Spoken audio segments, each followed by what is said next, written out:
Good morning, student. আজি গ্রীষ্মকালীন শিবির আয়োজনের আজি একটা কার্যসূচী আছে। আজি হল আমার বহনক্ষম খাদ্য সম্ভার গ্রহণ করা, অর্থাৎ পৰিবেশৰ পৰা যিবিলাক আমি খাদ্য পাওঁ এই খাদ্যবিলাক আমাৰ শৰীৰৰ কাৰণে কেনেকুৱা ভাল নে বেয়া এইটো কথা আমি বুজিব লাগিব। গতিকে আমি জানো গছ-গছনিৰ পৰা মানুহৰ নানা ধৰণৰ বেমাৰ আজাৰ গছ-গছনিৰ গছ পাতৰ পৰাই ভাল হৈ যায়।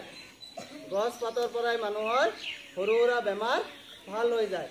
সেইকাৰণে আমাৰ বিদ্যালয়ৰ ছাত্ৰ ছাত্ৰীসকলে তোমালোকৰ আগত এটি গছ পাতৰ ওপৰত এটি কবিতা আবৃত্তি কৰিব।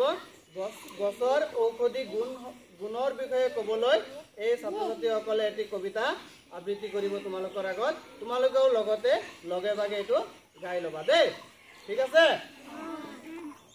সৰু সুৰা বেমাৰত নকৰিবা ভয়,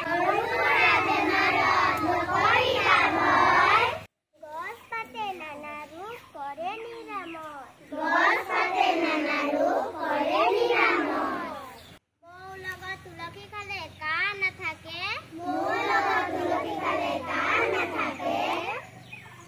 মানিমুনি ভেদাইলতা পেট ভালে ৰাখে,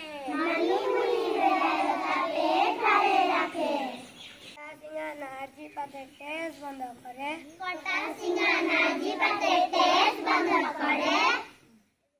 নিম পাতে ছালৰ ৰোগ ততালিকে এৰে,